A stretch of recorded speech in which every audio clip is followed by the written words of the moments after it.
Greetings my illustrious chess friends, and once again I welcome you to this little chess video. And in this video we're going to discuss doubled pawns. And double pawns are simply two pawns that are on the same file, as you can see in this little schematic diagram here. Often they can be isolated, as is the case here. And this adds to their weakness, especially if they are on, for example, an open or a half-open file, as is the case in this instance here.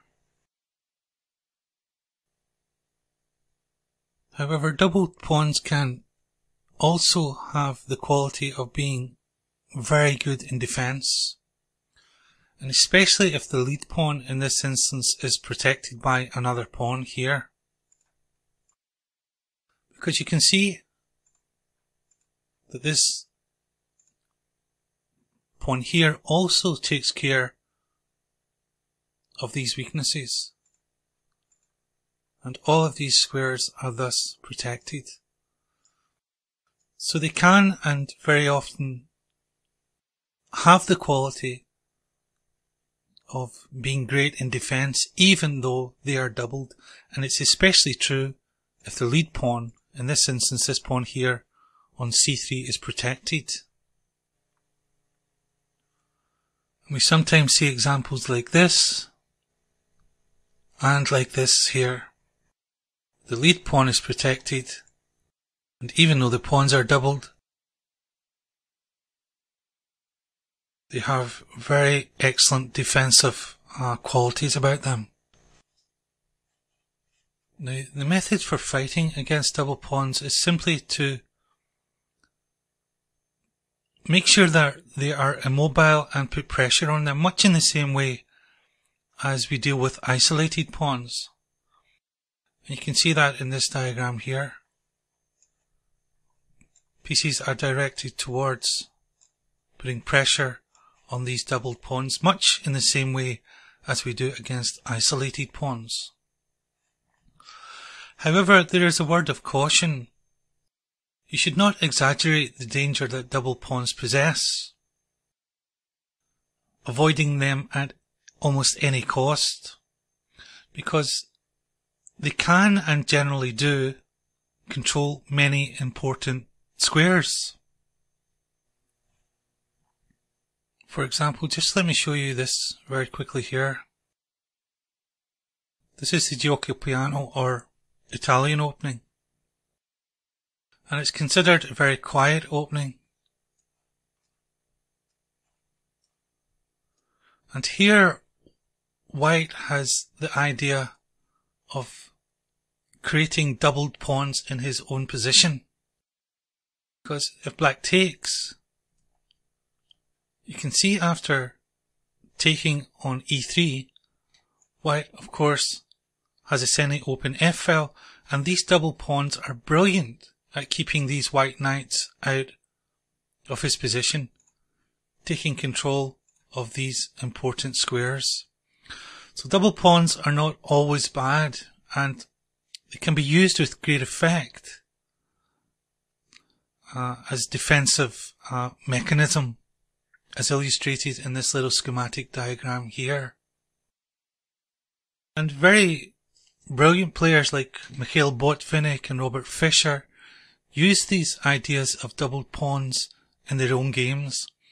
And what we're going to look at now is some of the uses of double pawns by chess masters. This is a game played with the white pieces by David Bronstein, and with the black pieces Saveli Tartakower. And we're just going to go through the opening quickly. Because what transpires is that white gets a good pawn structure and black's pawn structure suffers from doubled pawns. And here's the first instance, the creation of doubled pawns. It's not such a weakness. And here again is the creation of another set of doubled pawns, this time isolated doubled pawns on an open file.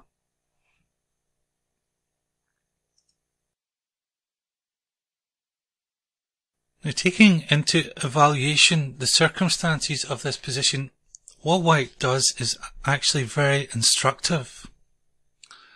He simply forces the game into an endgame where these two isolated pawns, as we know, their weakness will become more pronounced. And thus white plays bishop h5, forcing an exchange. Knight e3, this suits white because he's exchanging pieces.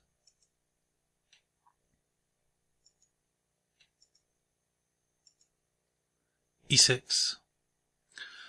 And despite his pawn plus, black's position is quite obviously worse, simply because of the weakness of these doubled pawns on the G file and the E file.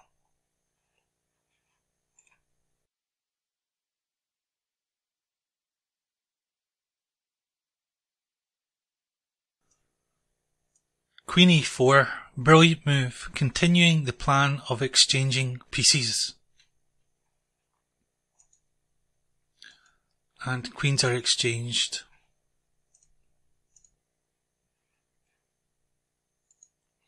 Bishop e7, king e2, of course there is absolutely no need to castle anymore.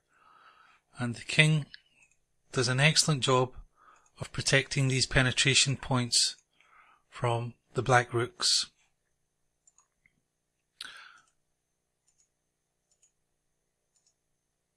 Again, exchanges are to white's favour.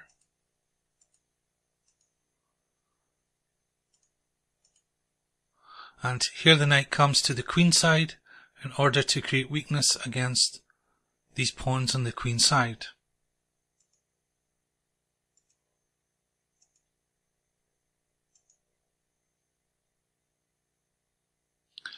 And this is a brilliant move I really like. The position of this rook here is looking very precarious indeed.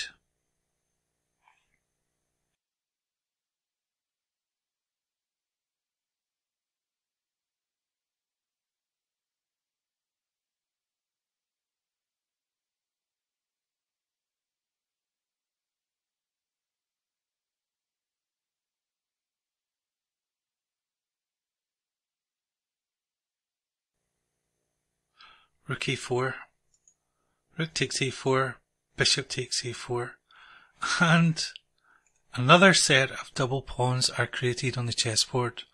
Black has 1, 2, 3 sets of double pawns. It's amazing.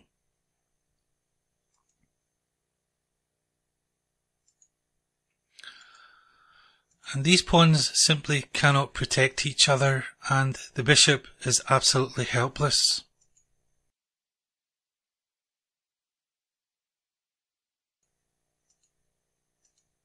And this knight hoovers up almost everything.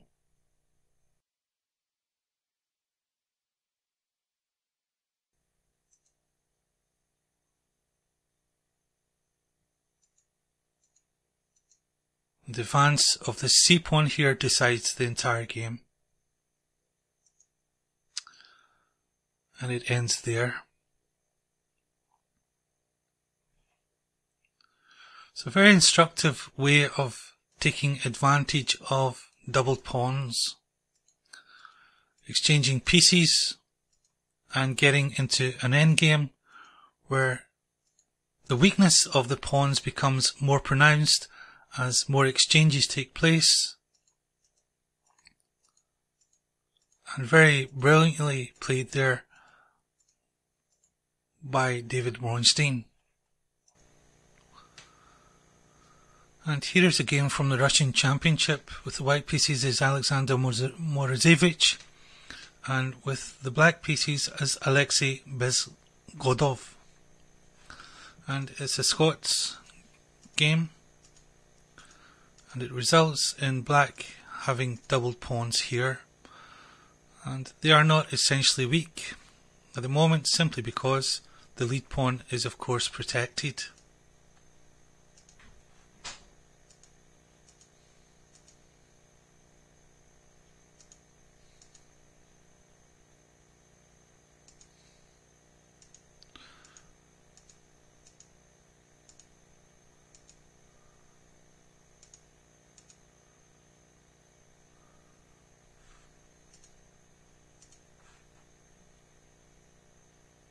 After several exchanges, you can see that black's pawn structure has absolutely deteriorated. This lead pawn is no longer protected. There's double pawns here and an isolated pawn here. Now it's true that white has double pawns, but as we've mentioned, the lead pawn here on b3 is protected by the pawn on c2, and therefore it's not essentially a weakness.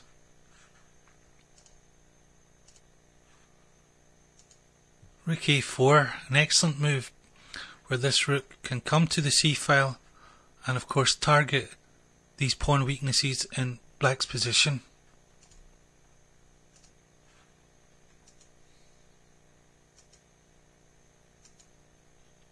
And this exchange absolutely favours white, because not only is he exchanging pieces down into an endgame, with the exchange of the light squared bishops, this pawn on c6 becomes even more of a liability for black.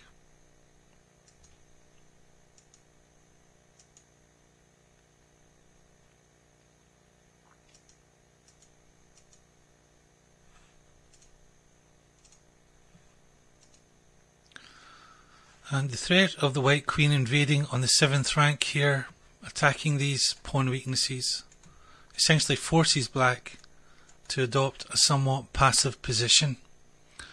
He plays his queen here to e6. Rook d1, bishop d6, and in very instructive fashion Morozevich brings his rook to the c-file, forcing the pawn to advance.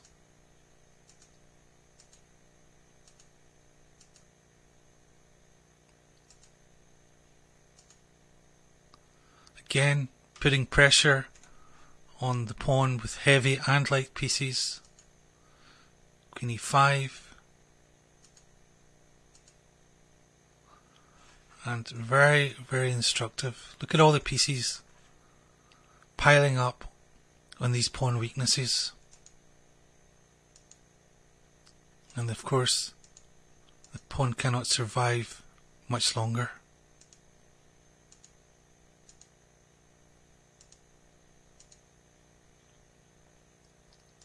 Eventually white wins it, goes into a winning endgame here.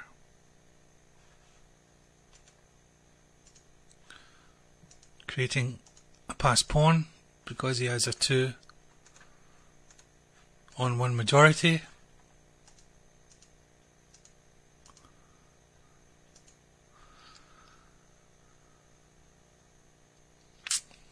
And we'll just stop it there. So very instructive game from Morozevich, in which he was able to create weaknesses in black's pawn structure. Doubled pawns appeared on the board, and he used his light and heavy pieces to pressurize these pawns, making them advance, and through the exchange of pieces, the weakness of these pawns was accentuated as the endgame ensued, and he was able to create, in this instance, a passed pawn because of a pawn majority. So brilliant stuff from Alexander Morozeivich. He's certainly one of my favourite chess players. And that just about covers doubled pawns. We have seen that there are various methods for playing against them. Just like the isolated pawn, we blockade them and we pressurize them, and if it's to our advantage, we simply try and exchange pieces, knowing that as we go into an endgame, their weakness will become much more pronounced. So thank you very, very much, my chess friends, for taking the time to watch this little chess video, and I sincerely wish you well with your own chess.